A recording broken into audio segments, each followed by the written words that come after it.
Aubrey, what is happening in New York City these days? New York is always just like a changing city, so there's people coming in and out. But I would say, in terms of if we're talking a Catholic spectrum, there is a lot of people coming back to the church in droves, which is kind of crazy because when I moved to New York in 2016, that was not the vibe of the city. So it feels that its values are maybe being, at least some of the values in the West Village are being sort of reconsidered.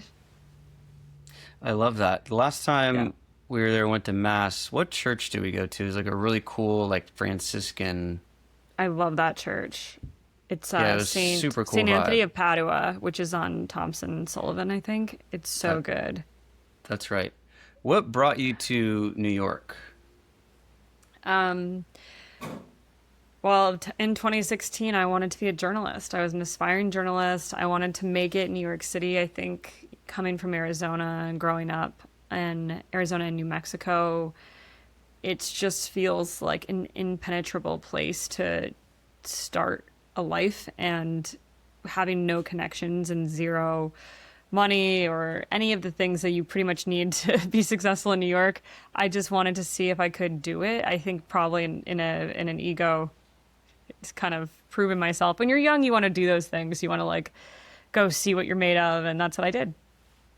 I love that. Did you like grow up wanting to?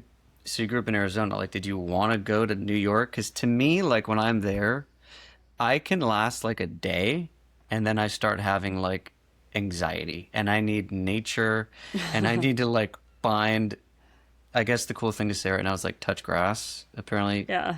Like I need those things. So like as a kid, were you like, "Oh, I'd love to live in New York and be there," and or is this just something that you like gravitated towards later, like in college? It's something I gravitated towards later in life. I don't remember why I wanted to move to New York, to be honest. I think I the world sort of wakes up with New York City. The everything starts there on the East Coast first, and then it transfers over. Everyone wakes up on the West Coast, and I just thought it was a cool place. I mean, I had family that lived in South Jersey, not really close at all to New Jersey or to New York, but to me, I guess I just wanted to see if I could do it. It's kind of like, can you run a marathon? Can you hike a mountain? Can you do any of these things? And that was exciting to me. But I agree with you. I don't think New York is the best for your nervous system. I feel like, I need to get out every single month for at least a little bit, and I do that from time to time. And there's this quote. I think it's like the first best feeling is like leaving New York City, and the second one is coming back to it. Like the feeling of coming back into the city is equally really, really exciting, but it also feels great to leave. Mm-hmm. Yeah, to me I it's might like have I a might have reversed those, but like it's something yeah. like that. No, I get the vibe. But you've been there now 10 years, Yeah. and specifically your kind of faith journey has kind of like come along with that time with obviously highs and lows like every human being on the planet. But I want to talk a little bit about like your faith connecting to a lot of your work and kind of your world like, going from journalism. Like did you go straight into kind of the Bitcoin world? Like walk us through a little bit of how you're doing what you're doing today. I have a complicated career past, which I think a lot of people This do. is helpful to hear for people that like just feel like I need to know exactly like there's so many people that and maybe this is you and me, but like I had no idea I was going to be an artist traveling the world playing music. Like that wasn't actually the plan. So I wonder if like for you too, like what you're living now wasn't the plan, but this is where you are. But give us a little bit of how this kind of unfolded. I came to New York really just having big dreams. I believed in journalism a lot. I don't think journalism is the same as it was 10 years ago. So it was an industry that had changed. So you kind of set off with these plans, and then things evolve and they become the industry that you go into might not be the same industry that you heard about. And I think millennials specifically have this problem because a lot of the guarantees that people have didn't really end up coming to fruition in reality for a lot of millennials. For example, like owning a home is was very easy for the previous generation. It's nearly like $1 million to buy your starter home in most urban cities, or, even like a suburban area, which is crazy. My parents bought their first house for like $99,000, So No. it's just nuts. So that, not to get off on a tangent, but I think you can sometimes go towards something, and then if it's not what you want it to be, or if it's not what you believed it to be, you can pivot. So I did that and ended up getting into PR, and then ended up finding Bitcoin, and then invested in Bitcoin, and then started to work in the tech space, which I felt like was really cool because technology is at the forefront of culture, and a lot of things that I care about are what does it matter for the time that we're living in? What does it say about the culture? And a lot of technology kind of pushes that stuff forward, and always has, not just in this generation, but in pretty much since the Industrial Revolution. We've been talking about since the wheel, really. I know there's always been innovation, and then we're like, where are we 100%. going? Where are we going? Where are we going? So it's an exciting industry to be a part of, but I think that journey came from a lot of trial and error, a lot of me just trying to make it in New York, me trying to figure out what I'm doing. And yeah, a lot of it comes from being interested and curious about the world around you. Mm. Yeah, tell me a little bit more about your interest in Bitcoin. I got interested in Bitcoin because in 2020, kind of when the world was like shutting down, I had like time, and I just started to like read about like what is money? How do you make it? How do you store it? Just Yeah. like basic questions that like none of us are really taught in school. Like no one taught me how to invest or budget or what money was. I don't at least remember that from my economics class, and I was probably stoned during my economics class. So, what got you interested in the Bitcoin world? Because that's a pretty like, I mean, when you got in it kind of like early. Yeah, I mean, it's not like a world. It's not like a place where some people can have access to it and some people can't.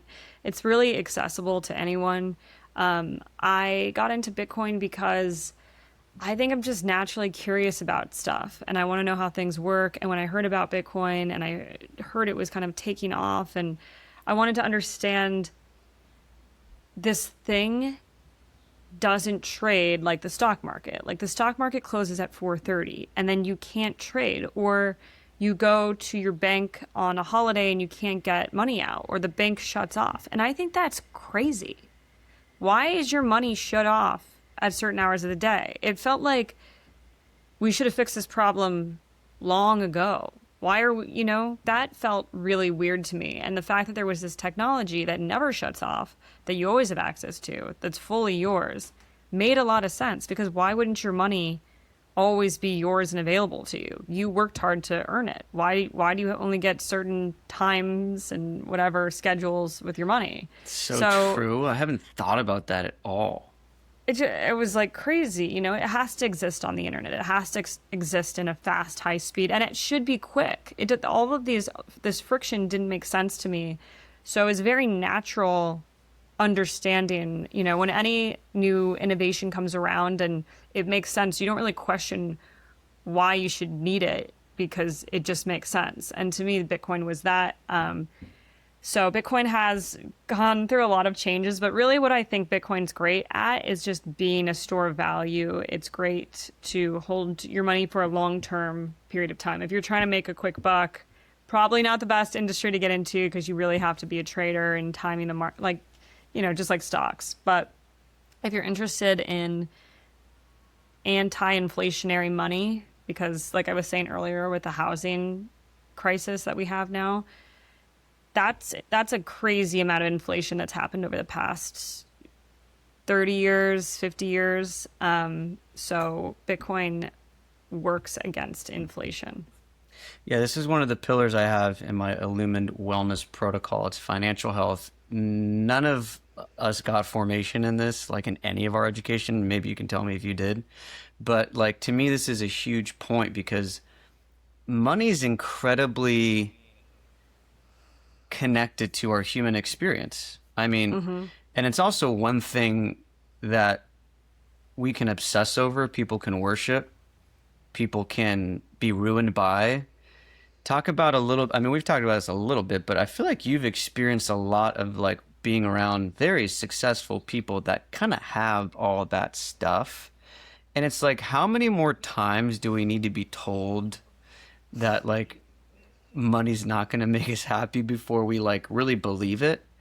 Because there's like something to be said for it almost feels like somewhat of a common saying now, like, oh, money won't make you happy. But I mean, we still have to like order our desires and like understanding of money. So like what has that been for you? Like what is money to you now? And how do you find that balance of like, oh, I like the freedom that money can attain, but also like holding the kind of, love of money at bay. Like what has that kind of been like for you? Just So like the money money is, thing.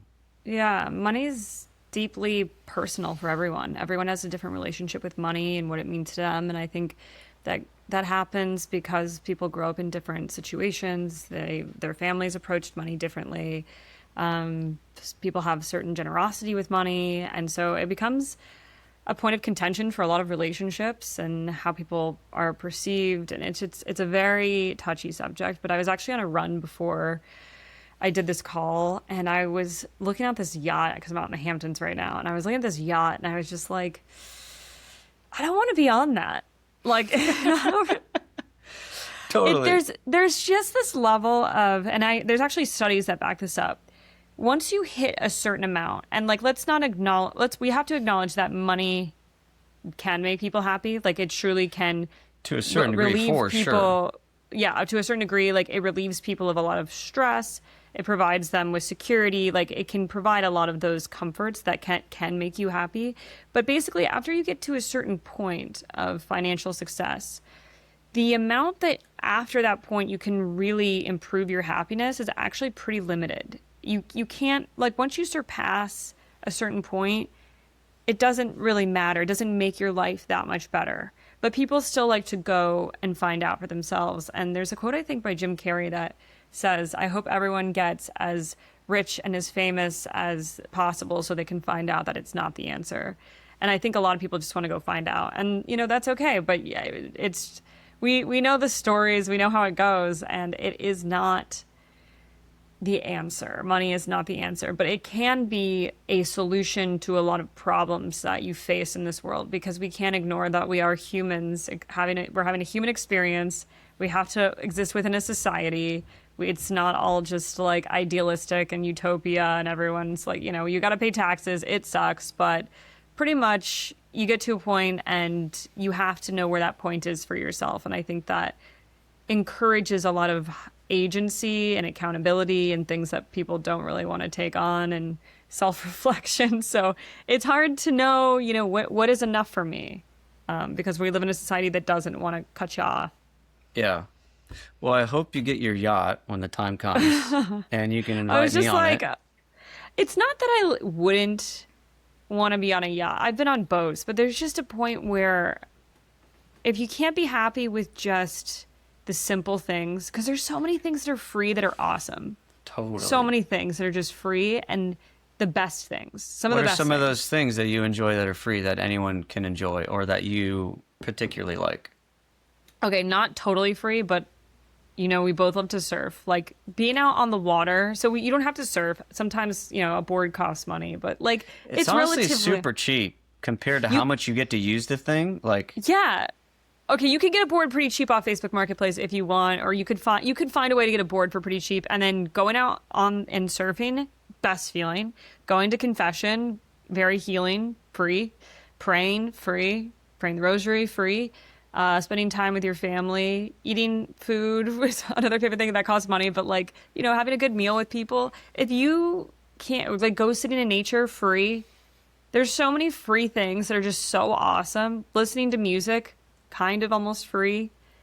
If someone's playing subscription it, based, free. yeah. Yeah.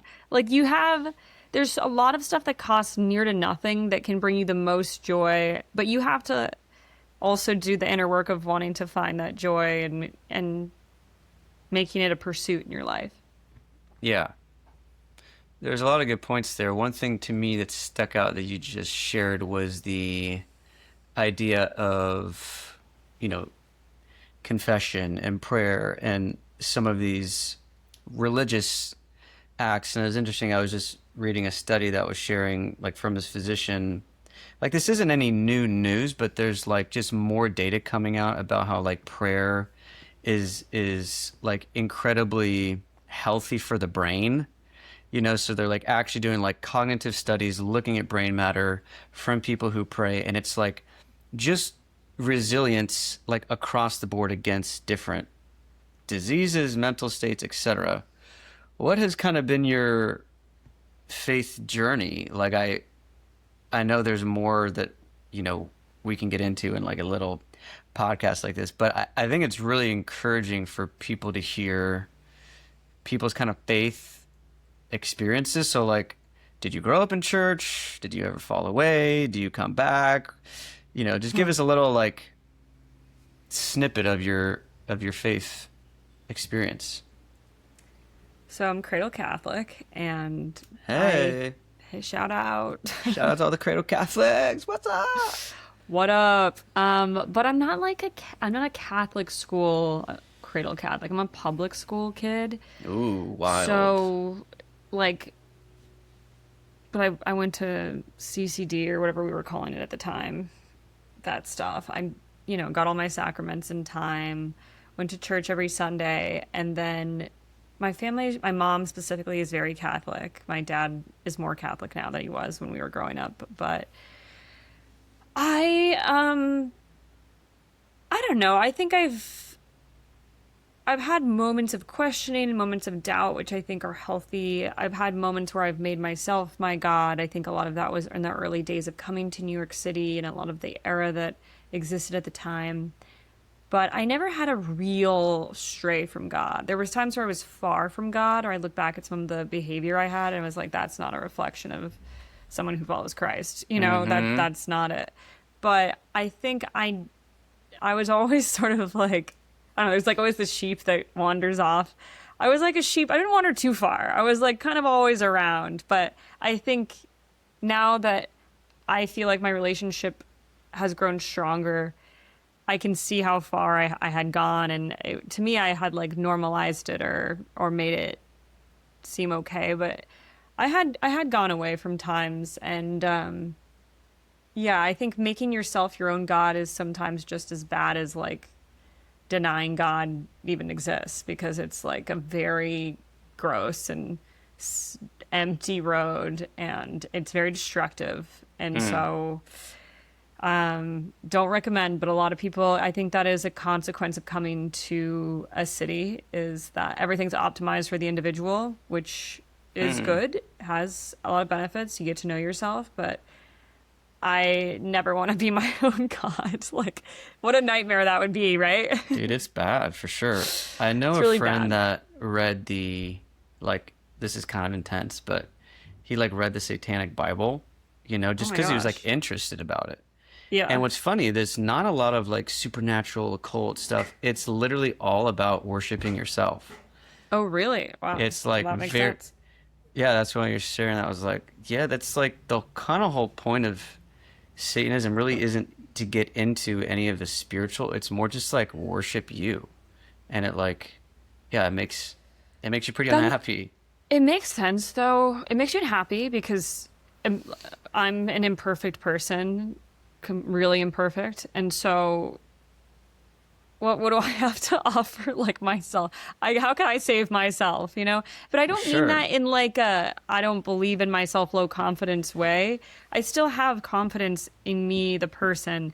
It's just like to put it all on any person. And I think this goes into romantic relationships as well, because I think a lot of society does that. Like, this person's going to save you. Once you get married, your life will fall into place somehow. That's a lie. That's not true. Mm. Because how, and also so unfair, because how, if someone put that pressure on me, I would feel extremely bad if it didn't work out. And it probably wouldn't, right? Because I'm not God. I'm not an answer to your salvation. I hope to bring people peace and joy and harmonious relationships, but I'm not an answer to the deepest, hardest parts that only you carry and God can help you with. So I think that's a big distinction too there of making yourself your God. But I think going back to what we were saying earlier is, yeah, I think the devil or like Satan or however you want to describe it doesn't pull you away in a way that looks so obvious. Like it wasn't like I was, out there doing like cult like activities or what, Totally. whatever. But was I pulled away in this lukewarm manner? Yeah, and I think it's the gray areas that are actually really dangerous because you never know what's what, like what's up, what's down, and that's pretty scary. And it also normalizes it to make it seem like it's okay. Mm-hmm. What's one thing right now you've been like rediscovering or discovering like in your faith or within Catholicism that has been like exciting? Mm,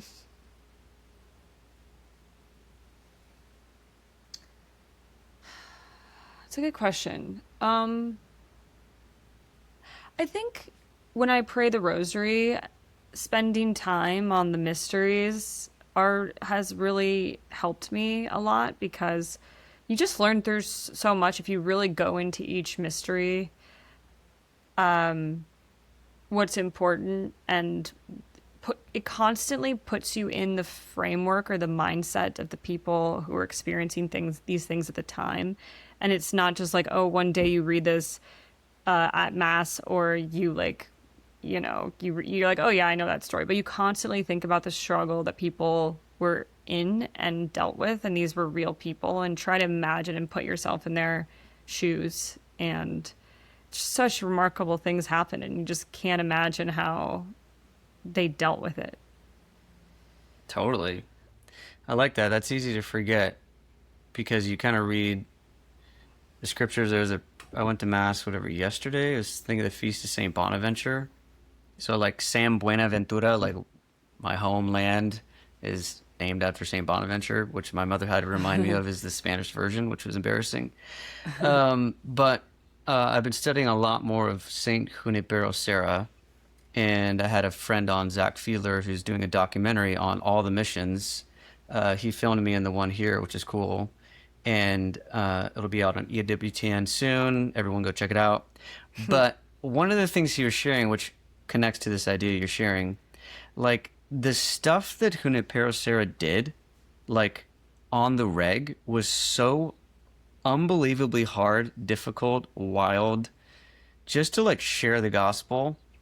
It's just kind of funny, like when we experience persecution today, maybe from a retweet that we don't like, and we're like devastated. It's like, dude, what people did in the Bible for God and like just what the saints have done in the last 2,000 years shouldn't, I don't say it to like shame our struggles today because they are real, but there is a difference, like categorically, of like Junipero Serra literally was walking with like an infected foot or something for like 1,000 miles to like get the gospel to the next location, and like got robbed and got beat up, and then like he made it through, and it's like, we didn't get as many likes on our posts that we had, or whatever Yeah, it the is. stakes are a lot lower. The stakes are a lot lower Totally. in And in some some ways. places today they're not, right? Yeah, there's like Christians being actually killed everywhere still, and apparently more than ever. We just don't see it.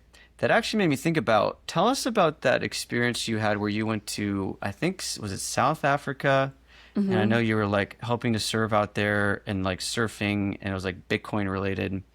Anyway, that made me think of like like us going distances, and I was like, oh, I loved seeing whatever you did there. Like, tell people about that trip.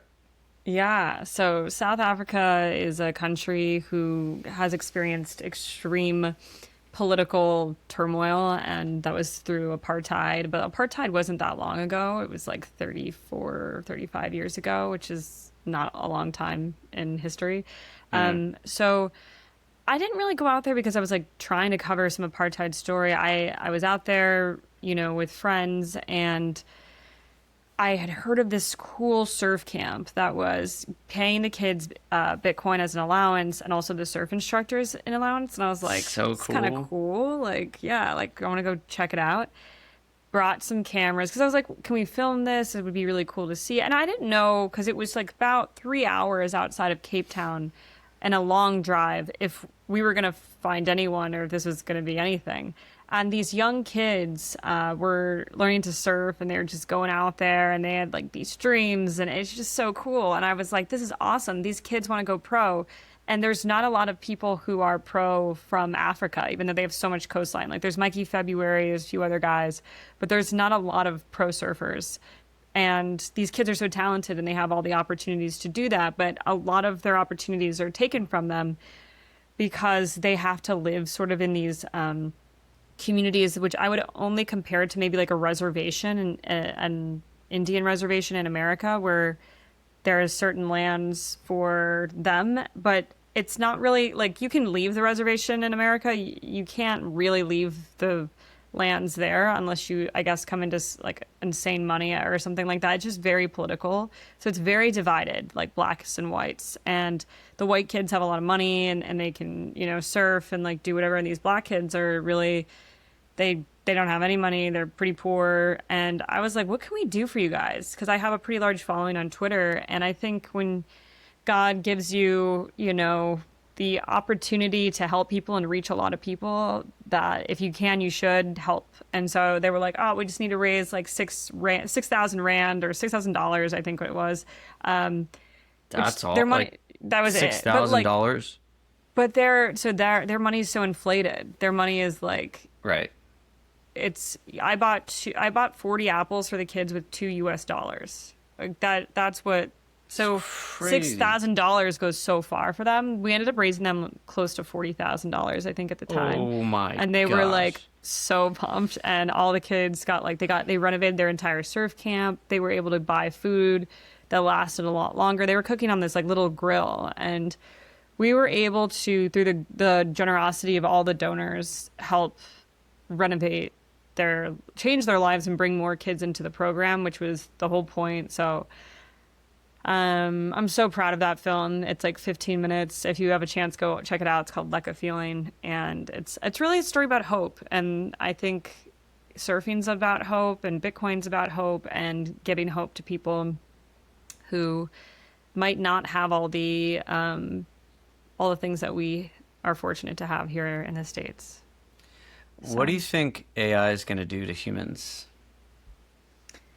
AI, I think that AI is going to make humans a lot lonelier and a lot more disconnected. Even though it does solve a problem of you can always have someone to talk to because you can talk with a robot at any time. I think it's going to make people even more socially awkward and difficult to talk to and afraid of other people, and I don't think it's going to be great. Like I think there'll be some good things that happen for us in health and sciences and technology, but I don't think it's going to be good for the human interaction side of things. So it's Yeah. good and bad.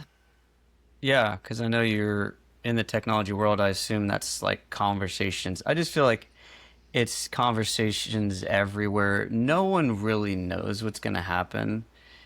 To me, is the bottom line. If people are being honest, it's like we just actually don't know.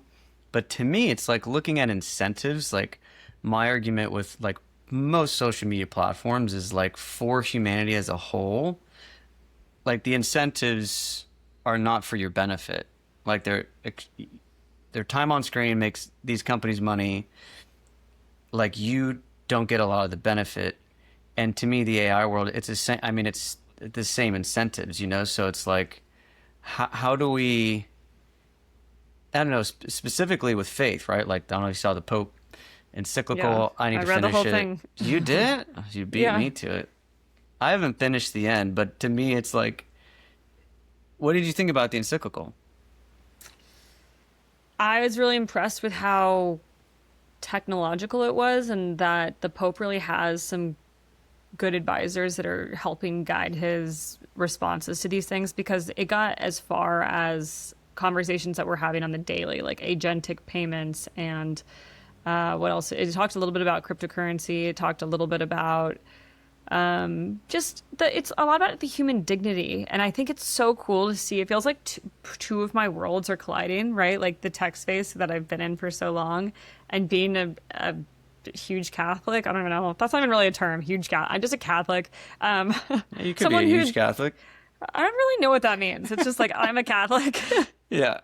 It feels like the Venn diagram of my interests, and a lot of it being purpose feels really cool. So here, even having the tech people care about what the Pope says and why, and because it almost needs like an adult in the room. You have all these young kids and tech people doing a bunch of experiments in Great labs and point. like letting them loose, and it's like the Pope comes in and is like, so a person is still a person. It doesn't loses their dignity. There are limits. Like he kind of goes after the Brian Johnsons of the world. He's like, you will die.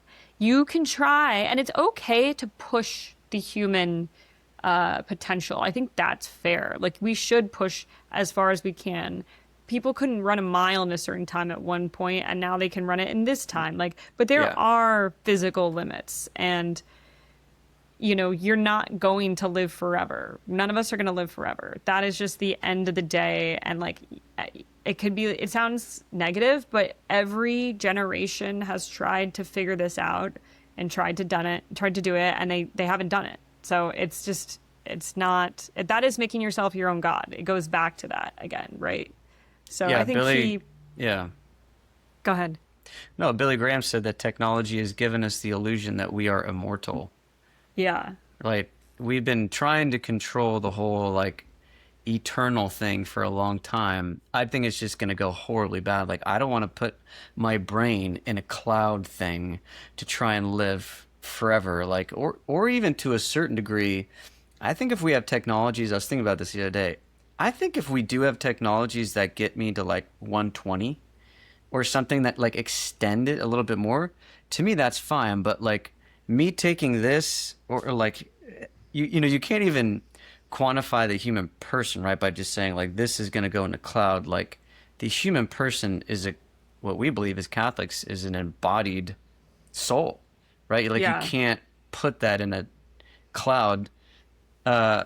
You were sharing about death. What's your relationship like with death? Speaking of fun topics. Oh, it's not good. I've become more paranoid in my old age. I really fear death. I really fear Yeah. it. I'm not one of those people who are like, oh, I Aubrey's not old, embrace by the it. way. Everyone's not, she's not old, but keep going. Before I think I was like, yeah, like when I was younger, I was like, yeah, if I die, like, oh my gosh. Did you hear that? Yeah, that was loud. That was really loud. It sounded like Oh my someone God. just dropped something. Wait, let me just text the group, make sure everyone's okay. This is live, everyone. We're totally keeping this in. That did sound like kind of something broke or fell. Isn't that kind of funny? We were talking about Um, death.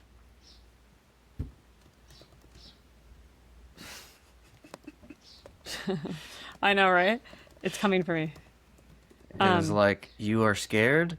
Boom. But okay, so yeah, my relationship with appreciate death your isn't honesty. good.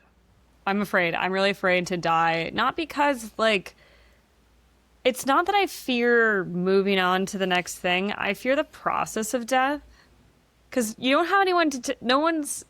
That's one thing we don't have like a chat GPT query. Like people have all these different experiences of what it's like to pass away. But like sometimes you don't get a peaceful death. Sometimes sometimes you get a tragic one.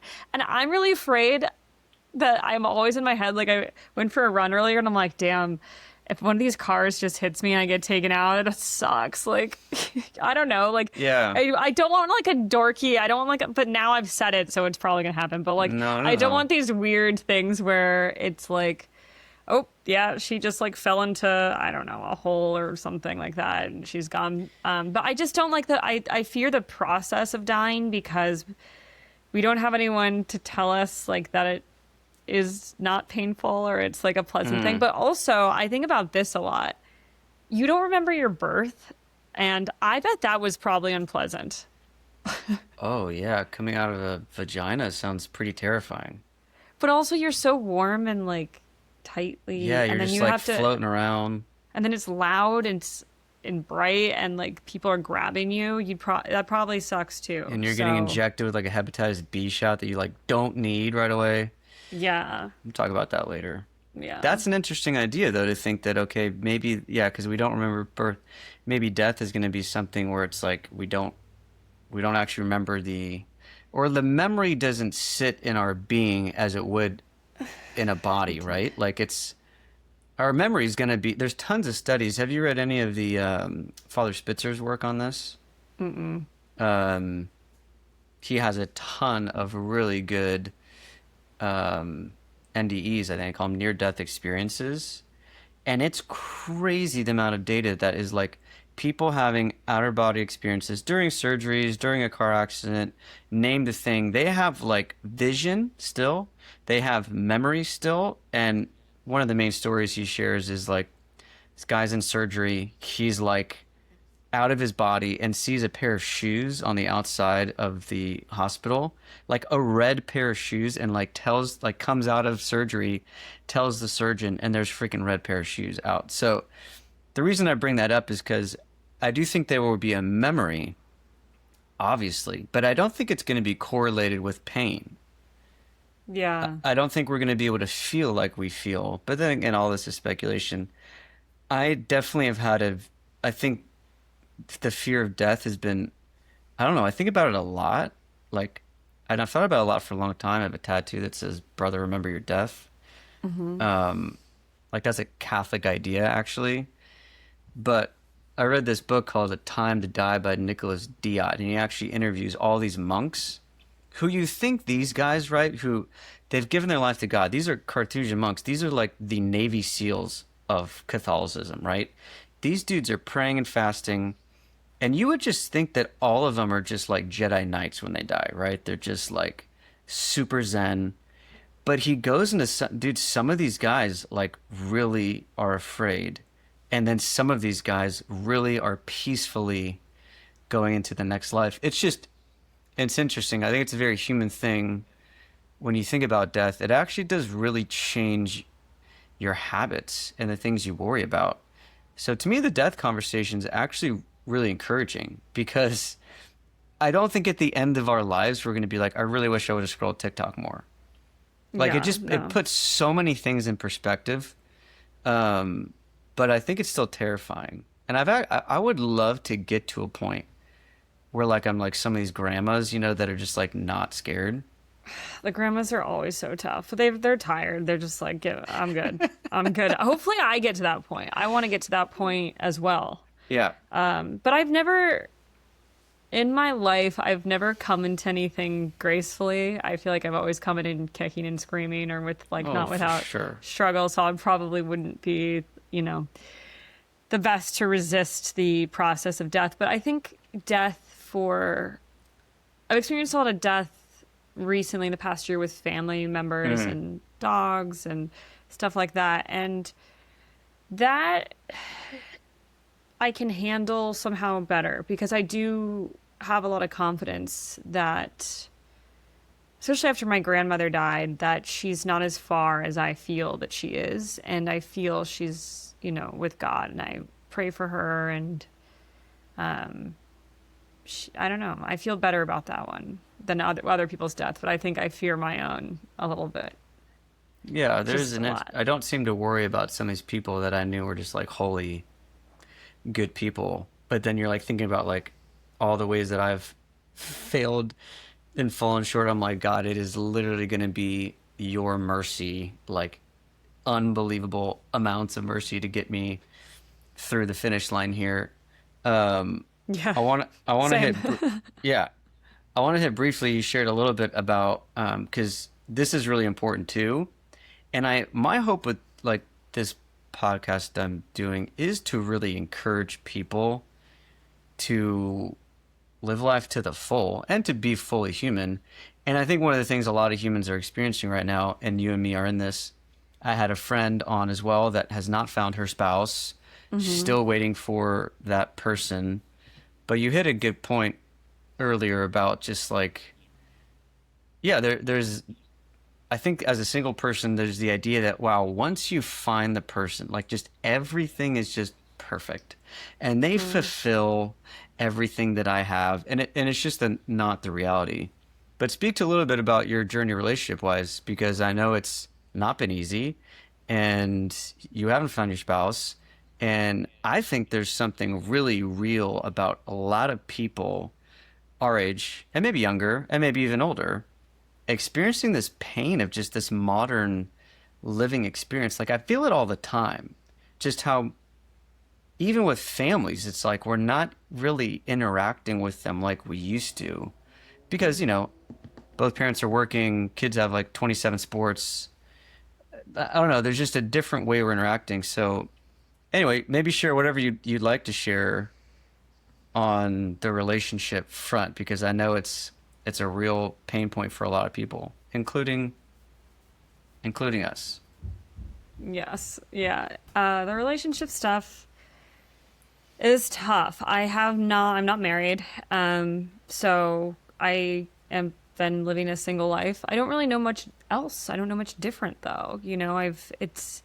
I want to have a family. I want to have children, but it's also something that it's like, am I going to become a sister? I don't know. I don't know how my life is going to unfold, and I really do want to do these things, but I think it's all in God's timing. And I also like really enjoy my life. It's hard to be like, I think a lot of people who are not married, they're like, oh, I got to get to this point. Like, I think that's the whole point of what I was talking about. Like, you need to find this and then you'll be X. Like, that is not it.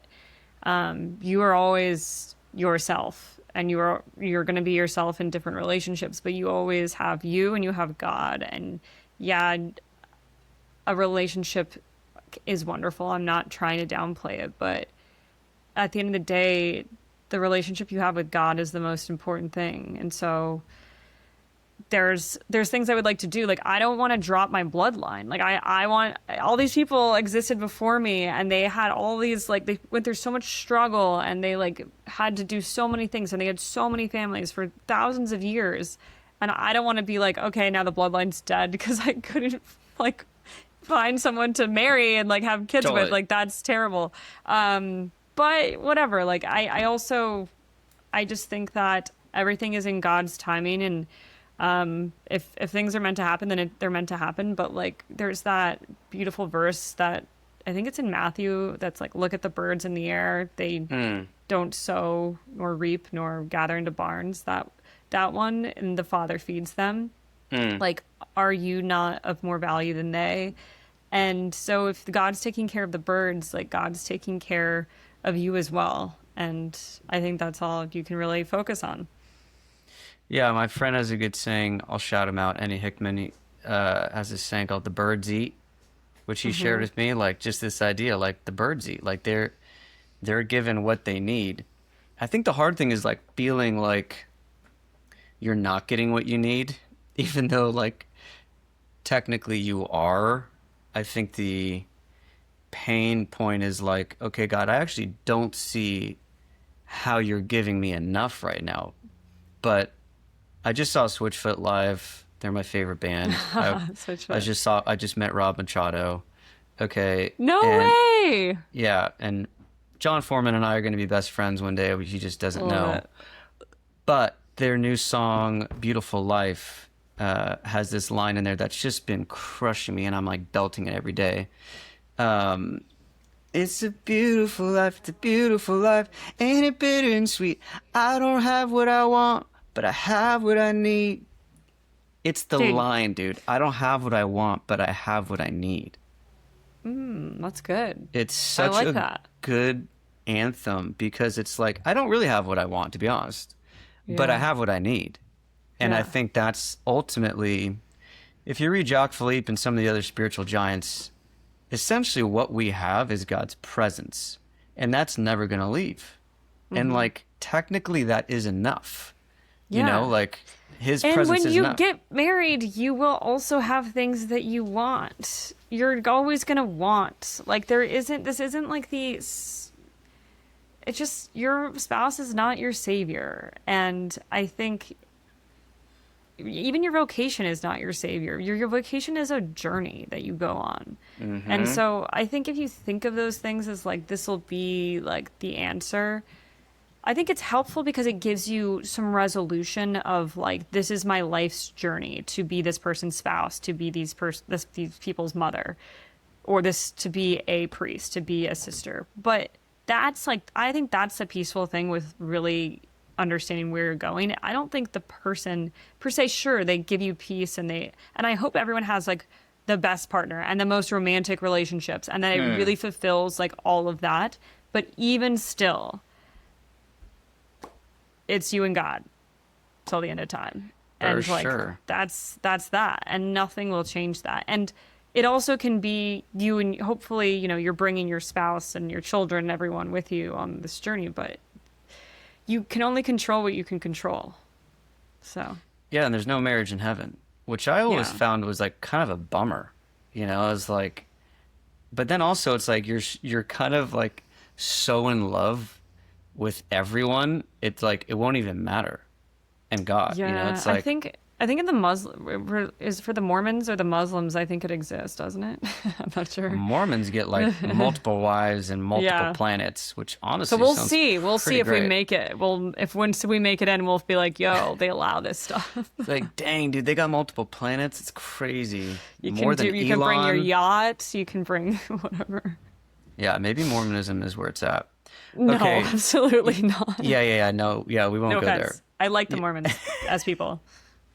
totally. I fly with them all the time, flying out of Salt Lake, and they're always the nicest people. Super I nice. just, I just like share with them, hey, you should study a little bit more of your religion and maybe look at some of the origins of how this came to be.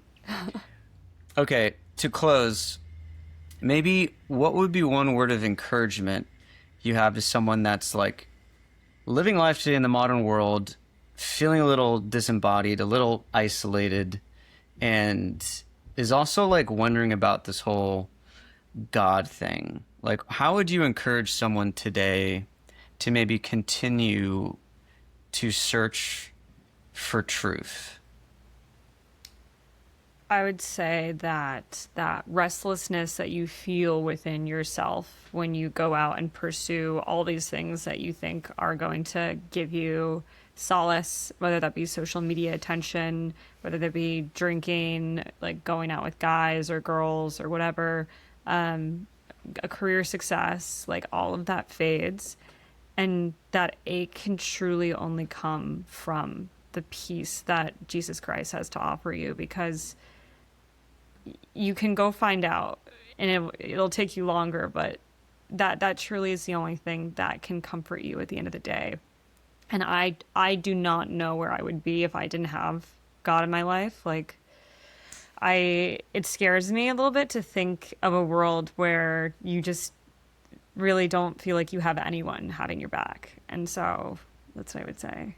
Just take the smallest step too that you can each day because you don't have to just when you're so far away from everything and you don't have a relationship with God, it feels overwhelming to just be like, okay, I'm going to get into a relationship with God. Just start with some silence in your room, start with a prayer, Mm. download like the Hallow app, go for a walk, pray one Hail Mary, like pray for a bunch of people in your life that you feel like need prayers, ask people if they need prayers, go sit mass, go to confession because that will clean your soul out. That will like heal you. It's such a healing sacrament and just allow God to love you. I love that. Where can people find? I know you have a podcast. Where can people find your podcast? Yeah, so my podcast is The Observation, but I'm doing something called the Ave series, which is a kind of like tech Catholic mini series of podcasts, which you're going to Cool. come on. So it'll be fun. Cool. So you can find that Ave podcast. It's on Instagram, and then The Observations on Instagram, YouTube, all of that. So you can go check me out there, and I'm on Twitter at Aubrey Strobel, pretty much on all social platforms. So Thanks for coming on, Obs. yeah, thanks for having me. Ciao.